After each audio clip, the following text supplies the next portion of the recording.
نحمده ونصلي على رسوله الكريم اما بعد فقد قال الله تبارك وتعالى كما ورد في سورة التكوير اعوذ بالله من الشيطان الرجيم بسم الله الرحمن الرحيم فلا اقسم بالخنس الجوار الكنس والليل اذا عسعس والصبح اذا تنفس انه لقول رسول کریم ذی قوة عند ذی العرش مکین مطاع ثم امین وما صاحبکم بمجنون۔ تمہارے یہ ساتھی، تمہارے یہ صاحب یعنی محمد صلی اللہ علیہ وسلم ہرگز دیوانہ نہیں ہے، مجنون نہیں ہے۔ وَلَقَدْ رَآهُ بِالْأُفُقِ الْمُبِينِ، وہ لفظ جو آیا تھا سورۃ النجم میں، بِالْأُفُقِ الْأَعْلَى ثُمَّ دَنَا فَتَدَلَّى، انہوں نے دیکھا ہے اس کو صاف افق پر، کھلے افق پر جس میں کوئی اشتباہ نہیں تھا۔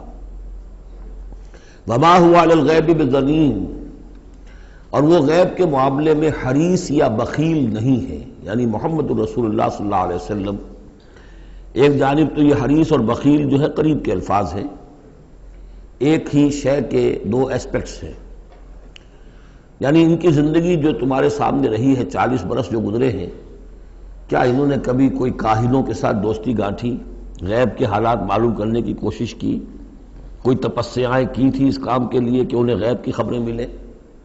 تو ظاہر بات ہے کہ ان کی زندگی اس سے خالی ہے۔ بخیل بھی نہیں ہے کہ اب جو کچھ وہ دیکھ رہے ہیں وہ تم تک پہنچا بھی رہے ہیں۔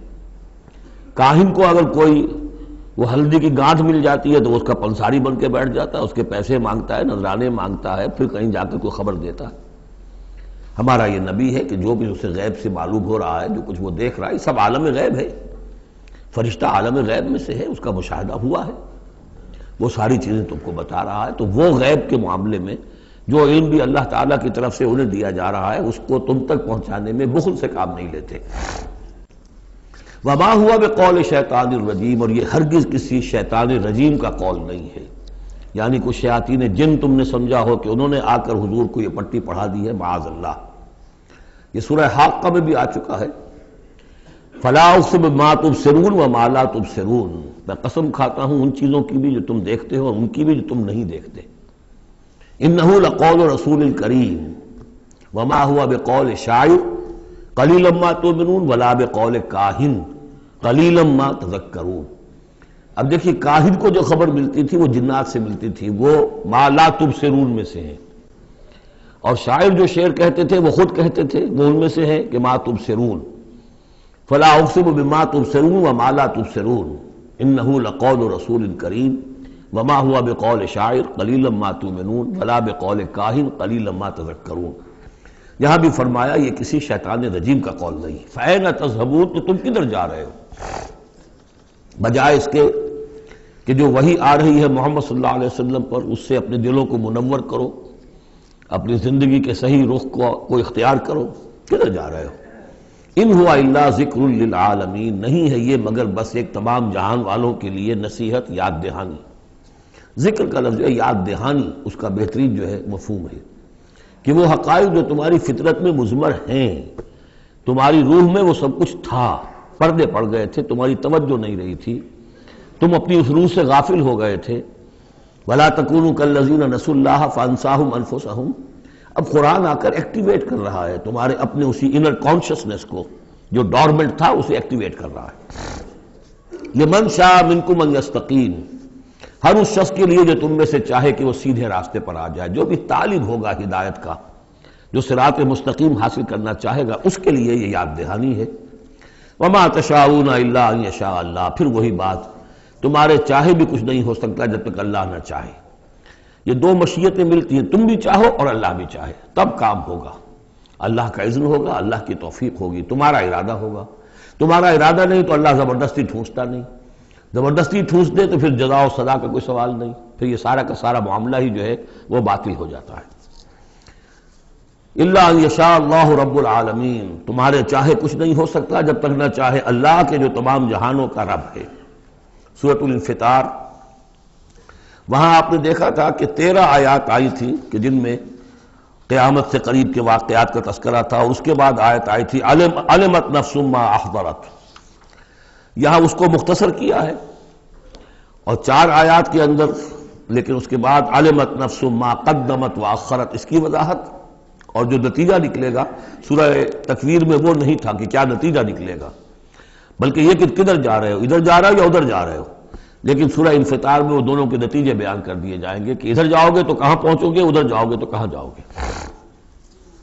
بسم اللہ الرحمن الرحیم، اذا السماء انفطرت، جب آسمان پھٹ جائے گا، وَإِذَا الْكَوَاكِبُ انتَثَرَتْ، اور جب کہ تارے بکھر جائیں گے، جھڑ جائیں گے، وَإِذَا الْبِحَارُ فُجِّرَتْ، اور جب سمندروں میں ابال آ جائے گا، وَإِذَا الْقُبُورُ بُعْثِرَتْ، اور جب قبریں تلپٹ کر دی جائیں گی، عَلِمَتْ نَفْسٌ مَا قَدَّمَتْ وَأَخَّرَتْ، ہر جان جان لے گی کہ اس نے کیا آگے بھیجا کیا پیچھے چھوڑا، یا کس شے کو آگے کیا کس کو پیچھے کیا۔ یہ دونوں الفاظ یہاں سمجھ لیجئے، بعد میں بھی آئیں گے۔ یہ ایک ہے کس شے کو آگے بھیجا، کس شے کو پیچھے چھوڑا، یہ ہم پہلے بھی پڑھ چکے ہیں۔ ایک یہ ہے کہ دنیا میں انسان کا ہر طرز عمل جو ہے وہ 2 چیزوں کے درمیان طے کرتا ہے کہ اس میں سے کس کو میں پرائرٹی نمبر 1 دوں، کس کو پرائرٹی نمبر 2 دوں۔ جس کو پرائرٹی نمبر 1 دی ہے، ترجیح نمبر 1، وہ ہے جس کو اس نے آگے کیا، جو ترجیح 2 میں رکھا وہ ہے جو پیچھے کیا۔ بس یہی سارا معاملہ ہے کہ تم نے آخرت کو ترجیح اول دی ہے یا دنیا کو، کس کو مقدم رکھا کس کو مؤخر۔ ایک راستہ یہ ہے کہ میرا مطلوب تو ہے آخرت، دنیا جتنی مل جائے نہ ملے تو بھی کوئی بات نہیں۔ ایک یہ ہے طرز عمل کہ میرا اصل مقصود ہے دنیا، آخرت کچھ مل جائے تو بونس ہے، کسی کی سفارش سے مل جائے، کسی کے اور ہیلے بہانے سے مل جائے، لیکن مقصود میرا دنیا ہے۔ تو بما قدمت واخرت، کیا آگے کیا کیا پیچھے کیا، یا کیا آگے بھیجا کیا پیچھے چھوڑا۔ یا ایھا الانسان ما غرک بربک الکریم، اے انسان تجھے کس شخص نے دھوکے میں مبتلا کر دیا ہے اپنے رب کریم پر۔ یہ وہ مضمون ہے کہ جو سورہ حدید میں آ چکا ہے، سورہ لقمان میں آ چکا ہے، ولا یغرنکم باللہ الغرور، کہ یہ جو شیطان ہے یہ وسوسہ بھی پڑھاتا ہے، اس کی جو چالیں ہیں ہر ایک کے لیے ایک جیسی نہیں ہے۔ کسی کو یہ ہے کہ کسی فرض سے روکنے کے لیے نفل میں لگا دے گا، تم نفل کاموں میں لگے رہو، مجھے اونچی عبادت ہے، تقرب اللہ حاصل ہو جائے گا، فرائض سے کنارہ کشی ہو جائے گی۔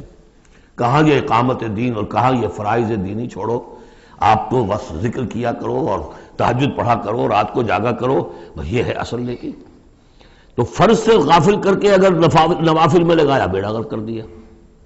تو اسی طریقے سے یہ اس کی ایک چال ہے، اللہ تو بڑا غفور ہے، بڑا رحیم ہے، یہ کیا چھوٹی چھوٹی باتوں پر وہ پکڑے گا، خام خواہ تمہیں خیال ہے وہ اتنا کوئی خوردہ گیر نہیں ہے، اللہ بڑا غفور ہے، کریم ہے، رحیم ہے۔ اب اس سے وہ جری کرتا تھا کہ جرت بڑھتی جا رہی ہے اسی پر کہ اللہ کی شان غفاری پر دھوکہ کھا رہا ہے۔ یا ایھا الانسان ما غرک بربک الکریم، کس چیز نے تجھے دھوکے میں ڈال دیا ہے اپنے رب کریم کے بارے میں۔ الذی خلقک فسواک فعدلک، جس نے تمہیں تخلیق کیا پھر تمہارا تسویہ کیا، پھر تمہارے اندر اعتدال پیدا کیا، برابر کیا۔ عدلک، تمہارے قواعد جسمانی، قواعد نفسیاتی، ان سب میں ایک اعتدال پیدا کیا ہے۔ یہ عدل جو ہے یہ گویا کہ اس تخلیق کے اندر بھی مضمر ہے، انہیرنٹ ہے، اور اللہ تعالیٰ بھی عدل کرے گا تاکہ جو بھی گناہگار ہیں ان کو سزا دی جائے اور جو نیکوکار ہیں ان کو جزا دی جائے، یہ اس کا تقاضا ہے۔ لیکن تم در حقیقت اس کی شان غفاری کو ایمفیسائز کر کے اس پر زیادہ اس پر زور ڈال کر تم انکار کر رہے ہو۔ فی ای صورت ما شاء رکبک، پھر جس شکل میں اس نے چاہا ہے تمہیں ترکیب دے دیا، جوڑ دے دیا۔ کلا بل تکذبون بالدین، تم جزا و سزا کا انکار کر رہے ہو، در حقیقت اللہ کی شان غفاری کے قصیدے نہیں پڑھ رہے ہو، بلکہ یہ شان غفاری کے قصیدے پڑھنے کا مطلب کیا ہے کہ تم در حقیقت جزا و سزا کا انکار کرنا چاہتے ہو۔ عصیاں سے کبھی ہم نے کنارہ نہ کیا لیکن تیری رحمت نے گوارا نہ کیا۔ ہم نے تو جہنم کی بہت کی تدبیر، اس کے بعد آتا ہے لیکن تیری رحمت نے گوارا نہ کیا۔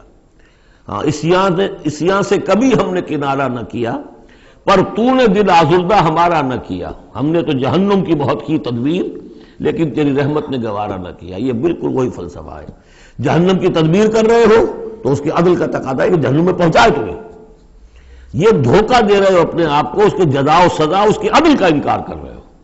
یہ ہے اصل میں صورتحال کی جو سمجھ لینے کی ضرورت ہے کہ اس نے تمہیں بنایا، اس کا تسویہ کیا، اس میں عدل پیدا کیا، توازن پیدا کیا، پھر تمہیں جس طرح چاہا جوڑ دیا. کسی کی ناک بڑی بنا دی، کسی کی آنکھیں بڑی بڑی بنا دی، جو چاہا اس نے کیا. آپ نے اپنے فیچرز خود تو چوز نہیں کیے ہیں کہ اپنی مرضی کے مطابق بنا دیے گئے ہیں، آپ کی مرضی کے مطابق.